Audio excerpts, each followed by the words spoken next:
تو تذکرہ ہے ان نفوس کا، ان پاکیزہ ہستیوں کا جنہوں نے اپنے نفس کا تزکیہ و تصفیہ کر لیا۔ ناظرین، آج میں آپ کو ایک ایسی شخصیت سے ملوا رہا ہوں جس کو دنیا شیخ محمد اقبال کے نام سے جانتی ہے، ڈاکٹر سر علامہ محمد اقبال کے نام سے جانتی ہے۔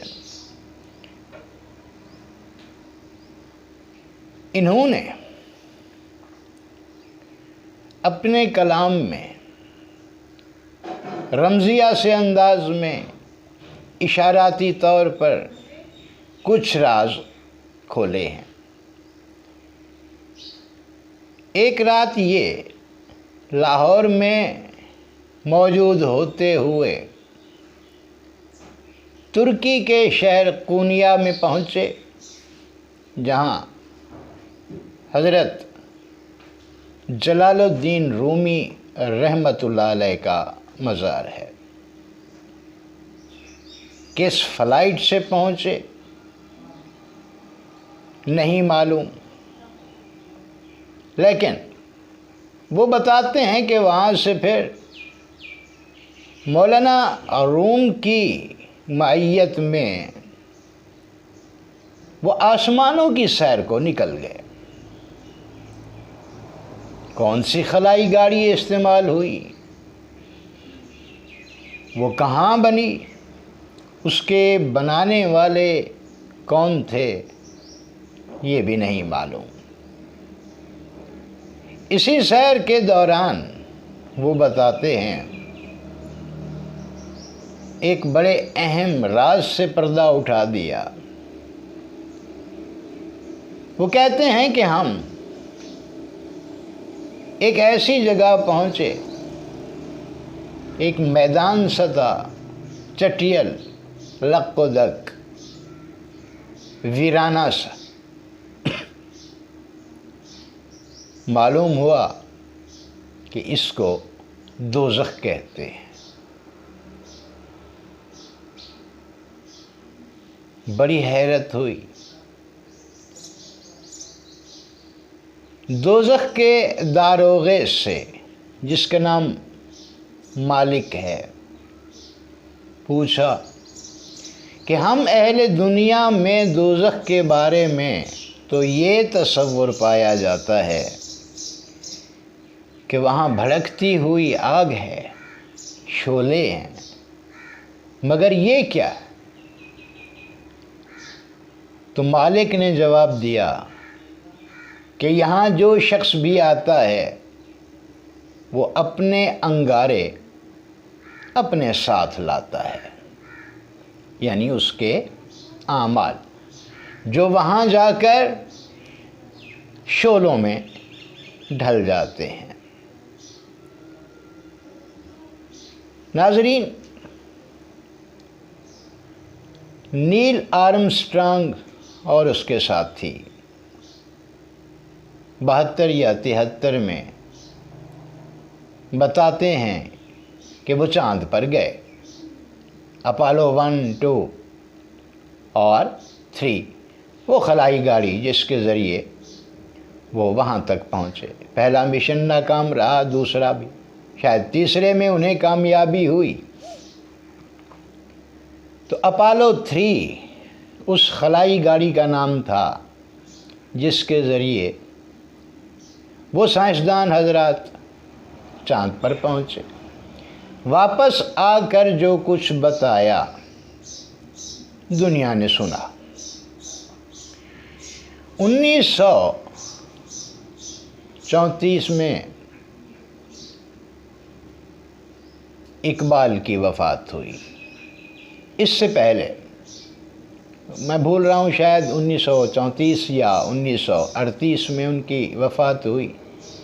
تو اس سے پہلے، بہت پہلے، کب کس سن میں انہوں نے ایک شعر لکھا، تو سائنسدان نیل آرمسٹرانگ وغیرہ جو بتا رہے ہیں، اقبال اس سے پہلے وہی کچھ ہمیں بتا گئے۔ کہتے ہیں مدت سے ہے آوارہ افلاک میرا فکر، کر دے اسے اب چاند کی غاروں میں نظر بند۔ ہے نا چنبے کی بات۔ اقبال وہاں کیسے پہنچے؟ انہیں کیسے معلوم ہوا کہ چاند پر پہاڑ ہیں، ان پہاڑوں میں غاریں بھی ہیں، جن کے اندر وہ اپنی فکر کو، آوارہ فکر کو بند کر دینے کی بات کر رہے ہیں۔ یہ اقبال وہ ہیں جنہوں نے اس انداز سے اپنا آپ بتایا۔ مولانا روم کو وہ اپنے مرشد کا درجہ دیتے ہیں۔ اب یہی مولانا روم بہت بڑے عالم تھے اپنے وقت کے۔ یہ وہ دور ہے جب ہاتھ سے کتابیں لکھی جاتی تھیں، اور بعض کتابیں ایسی بھی ہوا کرتی تھیں کہ دنیا میں اس کا ایک ہی نسخہ ہوا کرتا تھا۔ کچی سیاہی ہوا کرتی تھی جس کے ساتھ یہ کتابیں لکھی جاتی تھیں۔ ایک دن مولانا روم اپنی درسگاہ میں یا اپنے درسگاہ کے باغ میں موجود تھے۔ قریب ہی ایک تالاب بھی تھا جس میں پانی بھرا ہوا تھا۔ وہ کتابوں میں گم تھے کہ اچانک ایک شخصیت پھٹے پرانے کپڑوں میں، الجھے بالوں کے ساتھ، نہ جانے کب سے نہائے نہیں تھے، وہ شخصیت اندر داخل ہوتی ہے، ان کے قریب پہنچتی ہے، ایک ایک کتاب کو اٹھا کے ورق گردانی کے سے انداز میں وہ شخصیت اس کا جائزہ لیتی ہے۔ مولانا روم خاموشی سے اس کو دیکھ رہے ہیں، تکے جا رہے ہیں۔ ورق گردانی کے بعد آنے والی شخصیت یہ سوال کرتی ہے کہ این چیست، یہ کیا ہے؟ تو ان کی ظاہری وضاقتہ کو دیکھ کر، حلیے کو دیکھ کر مولانا روم کہتے ہیں کہ یہ وہ ہے جس کا تمہیں علم نہیں ہے۔ اچھا، انتہائی حیرت سے جواب آتا ہے، اور پھر ایک ایک کر کے وہ کتابیں آنے والی وہ شخصیت اٹھا کے تالاب میں پھینکنا شروع کر دیتی ہیں۔ مولانا روم سکتے کسی حالت میں ہیں، روک ہی نہیں سکتے کہ یہ ہو کیا رہا ہے، بس تکے جا رہے ہیں۔ جب وہ کتابیں، قلمی نسخے، ہاتھ سے لکھی ہوئی کتابیں تالاب کے اندر چلی گئیں، تو یکدم مولانا روم سکتے سے باہر آتے ہیں، سامنے دیکھتے ہیں تو وہ کتابیں جو ڈھیر کی صورت میں ان کے ارد گرد بکھری ہوئی تھیں، غائب۔ سر پیٹ لیا کہ ظالم یہ کیا کیا ہے؟ نایاب قلمی نسخے تھے، نکتے تھے، جن کو تم نے پانی کے اندر پھینک دیا، دنیا کو ایک بہت بڑے خزانے سے محروم کر دیا ہے۔ جب ان کا واویلا، ان کا شور حد سے زیادہ بڑھا، تو آنے والی وہ شخصیت تالاب کنارے پہنچی، پانی کے اندر ہاتھ ڈالا، باہر نکالا تو ایک کتاب تھی، وہ مولانا روم کے سامنے رکھ دی۔ دوسری نکالی، تیسری نکالی، یعنی وہ ساری کی کتب جو پانی کے اندر تھیں باہر نکالیں، مولانا روم کے سامنے رکھیں۔ اب ایک بار پھر شدید حیرت کا عالم تھا جو مولانا روم پر طاری ہوا۔ وہ کتابیں بالکل خشک تھیں، پانی نے انہیں ذرا بھی نقصان نہیں پہنچایا تھا، نہ سیاہی پھیلی تھی، نہ ورق بھیگے تھے، وہ جیسی پانی میں جانے سے پہلے تھیں اسی حالت میں موجود تھیں۔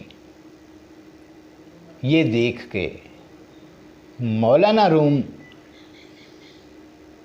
خود پر قابو نہ رکھ سکے اور پوچھا کہ یہ کیا ہے؟ تو وہی جواب کہ یہ وہ ہے جس کا تمہیں پتہ ہی نہیں ہے۔ بس مولانا روم پر وہ عالم جذب طاری ہوا کہ کپڑے پھاڑے اور اس شخصیت کے پیچھے جنگلوں میں نکل گئے۔ تو ناظرین، ایسا سائنسدان آپ پہلے جانتے تھے کہ جو کسی شے کو، کسی کتاب کو، ورق کو، کاغذ کو چھو لے اور پھر اس پر پانی بھی اثر نہ کرے؟ کتنے بڑے سائنسدان تھے! نام تھا ان کا شاہ شمس تبریزی رحمۃ اللہ علیہ۔ پھر مولانا روم بھی اسی تزکیے و تصفیے سے گزرے۔ تو وہ شخصیت جو اقبال کو آسمانوں پر لے گئی، کتنی بڑی سائنسدان تھی، خلا باز تھی، اور پھر ان سے بھی بڑا سائنسدان یا اس کائنات کو سمجھنے والا، سمجھنے کی صلاحیت رکھنے والا وہ فرد جو شاہ شمس تبریزی کے نام سے جانا جاتا ہے۔ کتنے بڑے سائنسدان تھے نا، خلاباز تھے نا۔ یہ مراحل کسی خلائی گاڑی کے بغیر طے کیے گئے۔ وہ آسمان پر پہنچے، سیر کی، حتیٰ کہ دوزخ میں بھی گئے جو میں بتا گیا ہوں، چاند تک کا مشاہدہ کیا، وہاں کے احوال بھی مختصر سے انداز میں بتا دیے۔